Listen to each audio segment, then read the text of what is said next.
আসসালামু আলাইকুম রহমতুল্লাহ। প্রিয় চাকরি প্রত্যাশী বন্ধুরা, আজকের এই ভিডিওতে জানতে পারবেন আপনারা খাদ্য অধিদপ্তরের যে নিয়োগ বিজ্ঞপ্তিটা প্রকাশ হয়েছে, এই নিয়োগ বিজ্ঞপ্তিতে আপনারা আবেদন করার পরে কিভাবে টেলিটক সিমের মাধ্যমে পরীক্ষার ফি বাবদ যে টাকাটা পরিশোধ করতে হবে সে বিষয়টা এই ভিডিওতে জানতে পারবেন। তো কিভাবে টাকা পরিশোধ করবেন। তো টেলিটকে টাকা পরিশোধ করার জন্য আপনাকে অবশ্যই খাদ্য অধিদপ্তরের ওয়েবসাইটে প্রবেশ করে dgfood.teletalk.com.bd এই ওয়েবসাইটে প্রবেশ করে আপনার এখানে আবেদন ফর্মটা সম্পূর্ণ পূরণ করতে হবে, পূরণ করে সাবমিট করতে হবে। তো আবেদন ফর্মটা সাবমিট করার পরে ঠিক আপনি একটি পিডিএফ ফাইল পাবেন। সেই পিডিএফ ফাইলে যে ইউজার আইডিটা পাবেন, সেই ইউজার আইডিটা ব্যবহার করে আপনাকে টেলিটক সিমের মাধ্যমে পরীক্ষার ফি বাবদ টাকাটা জমা দিতে হবে। তো টেলিটক সিমের মাধ্যমে যখন আপনি টাকা জমা দিবেন, তখন এখানে যে টাকার পরিমাণ দেওয়া আছে যে আপনি কোন পদে আবেদন করবেন, সেই পদের ভিত্তিতে যে আবেদন খরচ আপনাকে দিতে হবে,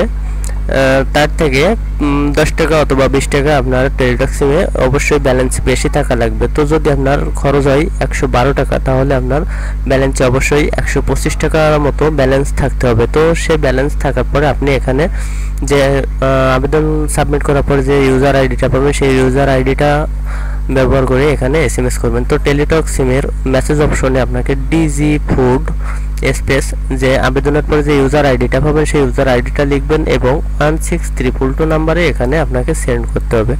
তো সে বিষয়টা এখানে একটু দেখেন যে এই যে DG food space user ID space user আইডিটা লিখে যে 16322 এই নাম্বারে আপনাকে সেন্ড করতে হবে। তো এই নাম্বারে সেন্ড করার পরে আপনাকে একটি পিন নাম্বার দিবে, ফিরতি এসএমএস আসবে, রিপ্লাই এসএমএস আসবে, সেই এসএমএসে আপনাকে একটি পিন নাম্বার দেবে। তো সেই পিন নাম্বারটা ব্যবহার করে আপনাকে দ্বিতীয় এসএমএস করতে হবে। তো দ্বিতীয় এসএমএস, এই যে দ্বিতীয় এসএমএস এর নিয়ম, এই নিয়মটা অনুসরণ করে আপনাকে এসএমএস করতে হবে। তো দ্বিতীয় এসএমএসে অবশ্যই আপনাকে আবারও DG food space ES space যে পিন নাম্বারটা আপনি পাবেন, সেই পিন নাম্বারটা এখানে লিখতে হবে। তো লিখে আবারও 16322 এই নাম্বারে আপনাকে সেন্ড করতে হবে।